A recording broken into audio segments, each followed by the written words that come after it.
தேடலுக்கே தினமும் பசி இருக்கும். தேடல் என்பது உள்ளவரை வாழ்வில் ருசி இருக்கும்.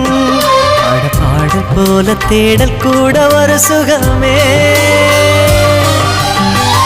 இசை பாடி வரும் இளம் காற்றுக்கு உருவமில்லை. காற்றலை இல்லை என்றால் ஒரு பாட்டொலி கேட்பதில்லை. ஒரு காலம் வருகையில் உள்ளம் கொள்ளை போகுதே. ஆனால் காற்றின் முகவரி கண்கள் அறிவதில்லையே.